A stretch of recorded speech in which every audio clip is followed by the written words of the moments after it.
نہیں نکال سکتی تو آپ بڑے بڑے مسئلے کہاں سے حل کریں گے؟ یہ تو ایک ایسا مسئلہ تھا جو کہ بہت ایزیلی اس کنونشن کے ذریعے حل ہو سکتا تھا، کرمنل لا امینڈمنٹ بل کے ذریعے حل ہو سکتا تھا، ٹروتھ اینڈ ریکنسیلیشن کمیشن کے ذریعے حل ہو سکتا تھا. آپ اس کمیشن میں جو جسٹس جاوید اقبال کو بٹھا رہے ہیں، آپ وکٹمز کی نمائندوں کو بٹھائیں، وہ آپ کو ایسی فارورڈ تجاویز دیں گے کہ فوری طور پہ یہ مسئلہ حل ہوگا. آپ ملٹری اور سیکرٹ ایجنسیز کے ساتھ ڈائیلاگ کروائیں.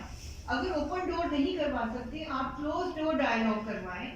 میں نہیں سمجھ سکتی کہ وہ دل جو افواج پاکستان کے جو کہ پگھل جاتے ہیں اپنے فوجیوں کی سفرنگ کو دیکھ کے، ان کے شہداء کو اور ان کے بچوں کو اور ان کی یتیمی اور مسکینی کو دیکھ کے پگھل جاتے ہیں اور وہ برداشت نہیں کر پاتے، وہ کیا مسنگ پرسنز کے لیے نہیں پگھلیں گے؟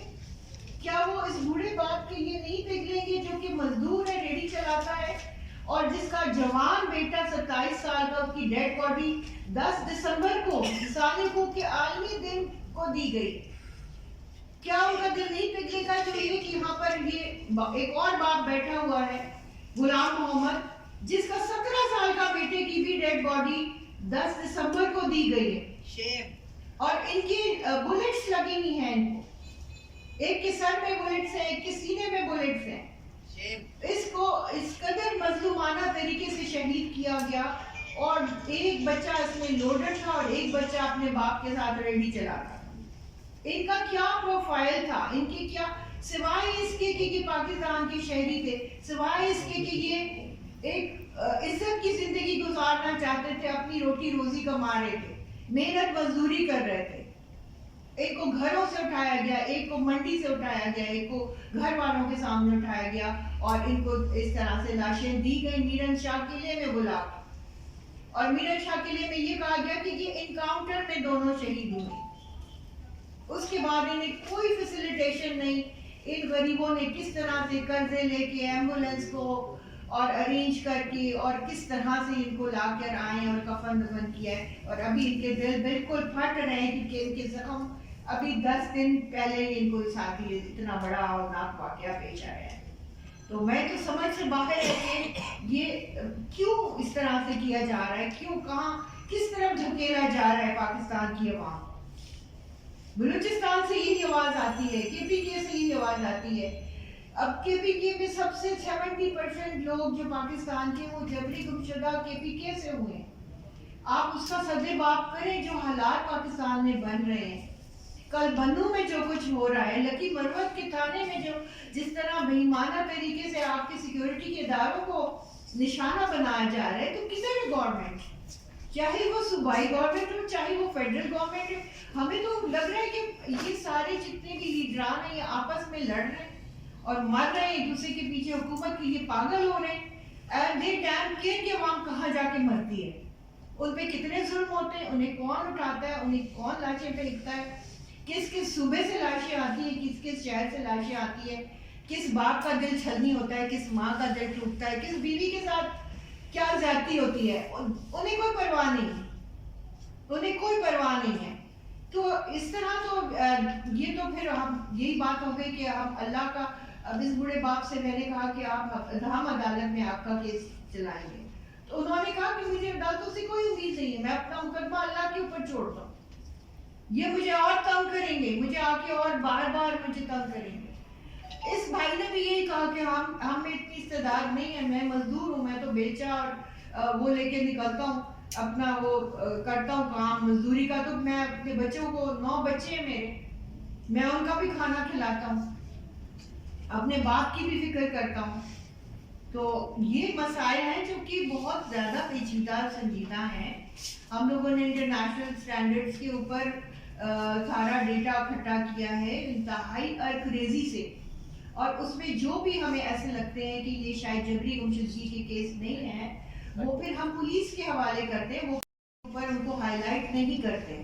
اس کے باوجود 90,039 cases defence of human rights کے پاس ہیں، جبکہ 9,000 سے زیادہ کیسز کمیشن آف انکوائری کے پاس آ چکے ہیں. تو اتنی بڑی تعداد میں یہ کیسز ہیں. اور انٹرنمنٹ سینٹرز ایک اور المیہ ہے. انٹرمنٹ سینٹرز کے بارے میں بہت کم لوگ واقف ہیں کہ وہاں کس طرح کی قیامت گزر رہی ہے. وہ ایسی گوانٹاناموز ہیں جہاں سے رہائی نہیں ہوتی، وہاں کوئی عدالتی کارروائی نہیں ہے، وہاں کوئی ڈیو پروسیس نہیں ہے. اینڈلیسلی لوگ وہاں پہ رہتے ہیں اور وہیں مر جاتے ہیں. پراسرار بیماریاں ہوتی ہیں ان کو، کوئی اکا دکا ہے جو کوئی خوش قسمت جو وہاں سے نکل سکتا ہے. 900 لوگ سے زیادہ وہاں پر انٹرمنٹ سینٹروں میں ہیں، 600 سے زیادہ جیلوں میں ہیں، اور جن کو کہ ریلیف دیا گیا تھا پشاور ہائی کورٹ کی طرف سے کہ یہ انٹرمنٹ سینٹرز میں جتنے ہیں یہ غیر قانونی ہیں. آرمی ایکٹ اب ختم ہو چکا، اب ان سب کو لیگلائز کیا جائے، یا ان کو اگر ایلیگیشنز ہیں تو جیلوں میں لائیں، اگر ایلیگیشن نہیں ہے تو ان کو رہا کریں. تو وہ آج تک گورنمنٹ اس کے خلاف اپیل میں چلی گئی اور سپریم کورٹ میں 3 سال سے اس کی سماعت نہیں ہوئی. اسی طرح ہو رہا ہے مائرہ ساجد کے کیس میں بھی یہی ہوا کہ جب بھی اچھے آرڈرز آئے، کمپنسیشن اوارڈ ہوئی، اتھارٹیز کے اوپر فائن لگائے گئے، جو بھی اچھے آرڈر تھے ان کے خلاف گورنمنٹ اپیل میں چلی گئی. تو کیا یہ سنجیدگی ہے حکومت کی؟ ہم لوگوں نے رانا ثناء اللہ صاحب سے اور وزیر قانون اعظم نذیر تارڑ سے بیٹھ کے بالکل تفصیل سے گھنٹوں کی لمبی میٹنگ کی تھی، اور ہم نے کہا تھا کہ اگر آپ سنجیدہ ہیں تو کم از کم آپ کی اپیلیں فوری طور پہ واپس لیں. یہ تو آپ کے ہاتھ میں ہے کہ آپ یہ انصاف کچھ تو ہوتا ہوا نظر آئے. جن بچوں کو ان کا حق ملنا چاہیے ان کو سسٹیننس الاؤنس تو ملے. کوئی جو اداروں نے غفلت کی ہے، چاہے وہ پولیس کے ہوں، چاہے وہ سی ٹی ڈی کے ہوں یا ایجنسیز کے، ان کو سزا تو ملے. اور فائن تو میں سمجھتی ہوں ان کی سزا کا کچھ بھی نہیں ہے جو کہ فائن کی شکل میں انہیں دینا پڑنا چاہیے. اور یہ بھی نہیں ہوگا تو پھر تو امپیونٹی ہی ہے، پھر تو کوئی انصاف کا نام بھی نہ لے. تو یہی میں آپ سے کہنا چاہ رہی تھی کہ اگلے سال ہم لوگ زیادہ پھر دھرنا ہوئی سوکھی روٹی ملی ہے، اور یہ تسبیح ہے اور چاکلیٹ ہے اور یہ کیپسول ملے جو معدے کی. میں یہ بھی نہیں بولتا، میں صرف یہ بولتا ہوں کہ کیا اپنے لیے کوئی ایک سیر آٹا کماتے ہیں تو وہ دہشت گرد ہو سکتے ہیں؟ جن کی یہ ہاتھ ہوتے ہیں گیند کی بیچارے کہ اپنے لیے رزق روزی کماتے ہیں، کیا یہ پاکستان کے خلاف ہو سکتا ہے؟ جو اپنے بچوں کے لیے آٹا کما لیتے ہیں، کیا یہ پاکستان کے خلاف ہو سکتے ہیں؟ کیا یہ کسی کے خلاف ہو سکتے ہیں؟ یہ آپ لوگ انصاف کر لیں. اگر ہمارے ساتھ انصاف ہے تو ہم انصاف مان لیتے، اگر ہمارے ساتھ ظلم ہے تو اب ہم ظلم مان لیتے. بس میری یہی گزارش تھی. ہمارا والد صاحب ہے، ان کی 72 سال عمر ہے اور میرا والد ہے 75 سال عمر ہے ان کی. وہ بھی دل کا بیمار ہے. راول اسپتال سے ہم ان کا علاج کراتے ہیں. ہم اتنا کما لیتے ہیں کہ اس سے ہمارا گھر کا نظام چل لیتے. ابھی جو ان کے بھائی اور بچے کا موت ہو گئی تو کبھی کسی کو کسی اسپتال میں لے کے جاتے ہیں، کبھی کسی کو کسی اسپتال میں لے کے جاتے ہیں. تو یہ ہمارے ساتھ سراسر ظلم اور زیادتی ہے. والسلام.